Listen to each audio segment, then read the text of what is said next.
Hey guys, what I wanted to talk about in this video is basically a little bit more color theory, kind of in response to hair color. So as you guys know, if you guys have been watching my videos since the beginning, I've had a bunch of different hair colors. I've had kind of a warm brown, dark kind of purple, then I went back to blonde, and now I'm at black with purple highlights. Okay, I'm not one of those people that puts rules down like, oh, if you have this color hair, you can't wear this color, you can only wear this color.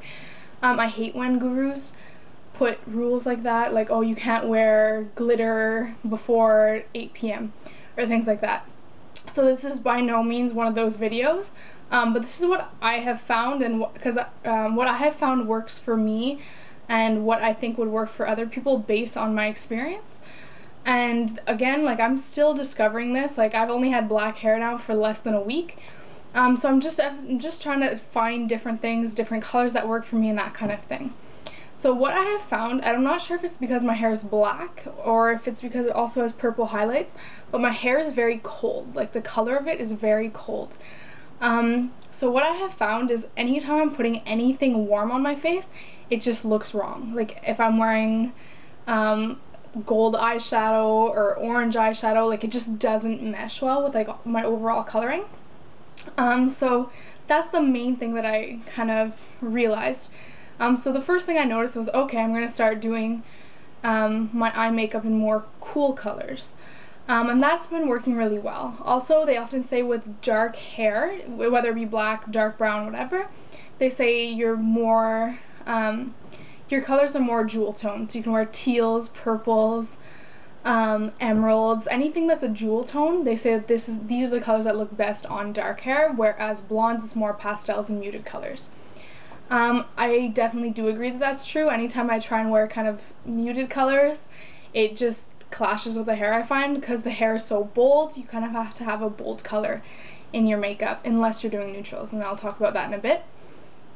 So that's it. So definitely jewel tones look really nice. They have to have some sort of intensity. Like, I can't wear washed out colors because it just doesn't look right. So that was the first thing I noticed when dyeing my hair, is the eyeshadow colors I wear have to be a little bit different. Obviously, another thing that I realized is eyebrows.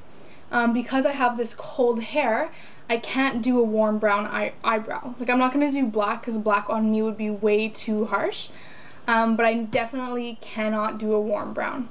So I could do a cool brown, but none of the cool browns I had were dark enough in intensity to wear with this hair. So the color that I have found that actually works really well, surprisingly enough, is Shadowy Lady. It's this one here. It's like a really dark, what color? Grape color. So I have that. I don't know if you guys can see this on my eyebrows. So I can fill them in kind of dark, but not too dark, and it's the right intensity without being too dark, if that makes any sense. So I really like that one for my eyebrows these days. I think if you had black hair, that could work also, because there's absolutely no warmth to it. It's just super cold color, and I find that works best. So again, I honestly, so this is eyes and eyebrows that I've talked about, but I have found that the coloring that I need to choose changes in all my makeup. So even when it comes to foundations, before I was wearing more golden colors, but now I'm finding that I need to wear more cool colors.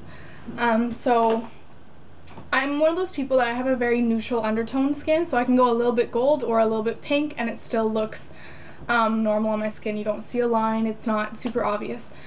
So I always tended to go towards the golden because I always wanted to give my skin a little bit more warmth because I felt pale and that kind of thing. But now I'm finding that if I try and do that, it just looks super yellow in contrast with the hair.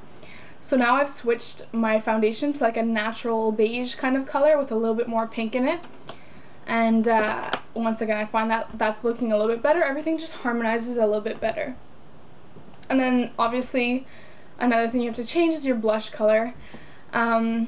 Whereas I used to use more peaches and like kind of corally pinks, now I have to wear more plums and cold pinks. So definitely it's a little bit of a learning curve there, but I've been able to find all the colors that work for me, and I'm getting more used to it as the days go on. Like I said, it's been less than a week already, so I'm just trying to find the colors that go well. Also lip colors, I'm finding cool colors work better, so I've been living in Politely Pink as a lip color. It's like a light pink with a little bit of mauve in it, so these are the colors that I'm finding work better for me. Now, I don't want to say that I'm never going to wear orange eyeshadow or something with this hair, but I'm just, for those people that are more conscious about colors going together and everything like that, definitely stick to the more cool colors.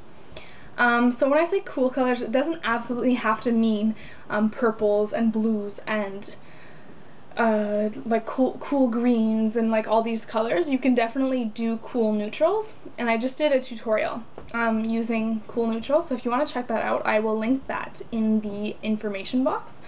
But just to give you guys an idea, in the tutorial I used these kinds of colors.